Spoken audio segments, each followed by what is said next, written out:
आज जो है राइबोसोम टॉपिक के बारे में बात करेंगे हम। राइबोसोम क्या होता है आइए देखते हैं। Discovery 1953 played absorb granule structure. सबसे पहले 1953 में जो है प्लेड एक साइंटिस्ट का नाम है। तो प्लेड ने 1953 में सेल के अंदर एक ग्रेनुअल स्ट्रक्चर देखा जिसको राइबोसोम कहा गया। साइज जो होता है 70s का जो होता है 50 या 50 से लेकर 20 नैनोमीटर तक होता है 70s का। वैसे दो टाइप का होता है, एक 80s होता है और एक 70s होता है। तो इसमें 70s का जो है 15 से 20 नैनोमीटर होता है। अब स्ट्रक्चर देखते हैं, वही ग्रेनुअल स्ट्रक्चर प्लेट ने ऑब्जर्व किया था। अब प्रेजेंट देखते हैं कहाँ कहाँ पाया जाता है। प्रोकैरियोटिक सेल में पाया जाता है, यूकैरियोटिक सेल में पाया जाता है, यूकैरियोटिक सेल के सेल ऑर्गेनल में भी पाया जाता है। तो प्रोकैरियोटिक सेल के साइटोप्लाज्म में 70s राइबोसोम पाया जाता है। यूकैरियोटिक सेल के साइटोप्लाज्म में 80s पाया जाता है और यूकैरियोटिक सेल के सेल ऑर्गेनल में प्लास्टिड या माइटोकॉन्ड्रिया में 70s राइबोसोम पाया जाता है। Ribosome are made up of chemical. Ribosome जो किससे मिलकर होता है, मेड अप ऑफ केमिकल से मिलकर होता है। वो केमिकल क्या है, आरएनए और प्रोटीन है। आरएनए और प्रोटीन से मिल करके राइबोसोम बना होता है। राइबोसोम जो है टू टाइप का होता है। राइबोसोम टू सब यूनिट का होता है। एक आरएनए, एक लार्ज सब यूनिट होता है, एक स्मॉल सब यूनिट होता है। लार्ज सब यूनिट भी आरएनए प्लस प्रोटीन का बना होता है और स्मॉल सब यूनिट भी आरएनए प्रोटीन का बना होता है। अब इसके टाइप में थोड़ा बात कर लेते हैं। टाइप ऑफ राइबोसोम, तो टू टाइप का राइबोसोम होता है। एक 70s राइबोसोम होता है और एक 80s राइबोसोम होता है। 70s में भी स्मॉल सब यूनिट होता है और लार्ज सब यूनिट होता है और 80s में भी स्मॉल सब यूनिट होता है और लार्ज सब यूनिट होता है। 70s में जो है 70 में से अगर 20 घटा दीजिए तो लार्ज सब यूनिट हो जाएगा 50s। 50s किसका हो जाएगा, 70s का हो जाएगा। और 50 में से 20 घटा दीजिए तो 30s हो जाएगा 70s का स्मॉल सब यूनिट। उसी तरह 80s में भी लार्ज और स्मॉल सब यूनिट होता है। 80 में से 20 घटा दीजिएगा तो लार्ज सब यूनिट हो जाएगा 60s, जो कि किसका है, 80s जो हमका लार्ज सब यूनिट है। और 60 में से 20 घटा दीजिए तो 40s हो जाएगा, जो कि किसका है, स्मॉल सब यूनिट है 80s का। 70s और 80s में एस क्या है, एस सेडबर्ग कांस्टेंट है, एस सेडिमेंटेशन कॉफिशिएंट भी है।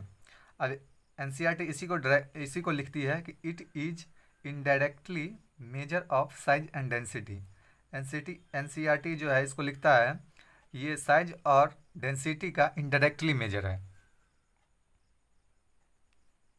अब देखिए ये न्यूक्लियस है, ये सेल के अंदर न्यूक्लियस है। न्यूक्लियस में डीएनए से एक आरएनए बनता है जिसको मैसेंजर आरएनए कहते हैं। मैसेंजर आरएनए, जैसे ये मैसेंजर आरएनए है।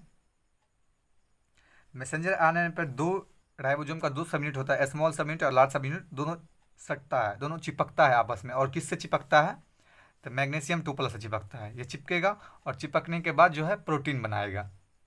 और राइबोसोम, ये पूछा गया है कि राइबोसोम जो है किस पे चिपकता है। तो राइबोसोम जो है एमआरएनए पर चिपकता है। राइबोसोम का दोनों सब यूनिट एमआरएनए पर चिपकता है।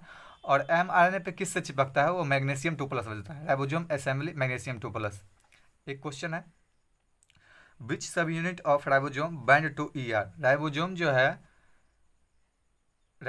है ईआर से,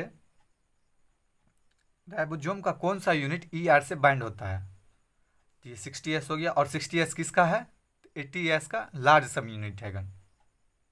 80s का लार्ज सब यूनिट है। अब देखिए इसका याद करने का ट्रिक है। 80s राइबोसोम का है, तो 80 में से 20 अगर हम घटाते हैं तो 60s हो जाएगा। और फिर 80 में से ही 60 में से ही अगर हम 20 घटाते हैं तो 40 हो गया, 40s हो गया। देखिए 80s का ही लार्ज सब यूनिट हो गया,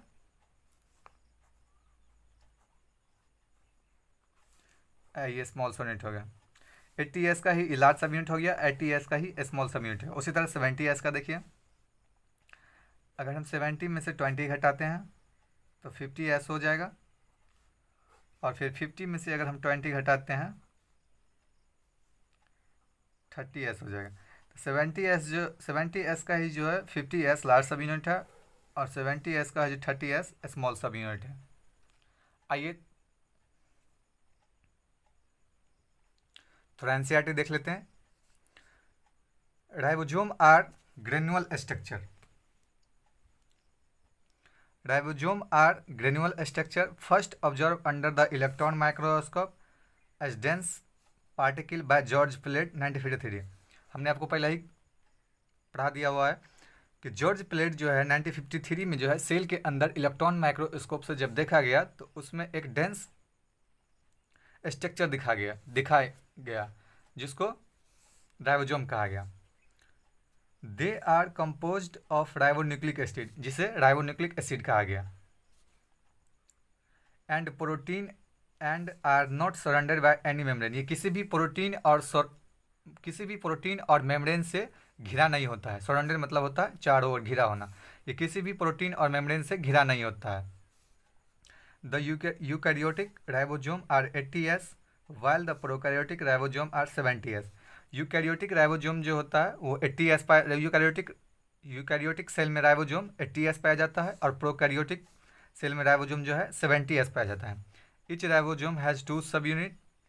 सभी राइबोसोम का 2 सब यूनिट होता है, एक लार्जर एंड ए स्मॉलर। एक लार्ज होता है, एक स्मॉलर सब यूनिट होता है। The 2 subunit of 80s ribosome 60s and 40s। 80s का जो 2 सब यूनिट होता है जिसका लार्ज सब यूनिट 60s होता है और स्मॉल सब यूनिट 40s होता है, उसी तरह 70s राइबोसोम का भी लार्ज सब यूनिट 50s होता है और स्मॉल सब यूनिट 30s होता है। हर एस जो है सेडबर्ग कांस्टेंट है, यह सेडबर्ग यूनिट है। Stand for the sedimentation coefficient भी है। It is indirectly measure of density and size. ये जो है इनडायरेक्टली, हमने वहाँ कहा था कि ये NCERT की लाइन है कि it is indirectly measure of density and size. ये जो है का डेंसिटी और साइज का इनडायरेक्टली मेजर है एस। Both 70s and 80s ribosome are compose of 2 सब यूनिट। 70 और 80s राइबोसोम का जो 2 सब यूनिट होता है। अब ये थोड़ा फिगर देख लेते हैं। देखिए ये राइबोसोम है का, मान लीजिए 70s राइबोसोम है तो 70s में ये लार्ज सब यूनिट हो गया और ये स्मॉल सब यूनिट होगा। अगर ये 70s राइबोसोम है तो इसका लार्ज सब यूनिट कितना होगा और स्मॉल सब यूनिट कितना होगा, कमेंट में ज़रूर लिखें। और अगला टॉपिक आपको क्या चाहिए वो भी कमेंट में ज़रूर लिखें। अगर आपको ये टॉपिक पसंद आया हो तो लाइक और शेयर ज़रूर करें।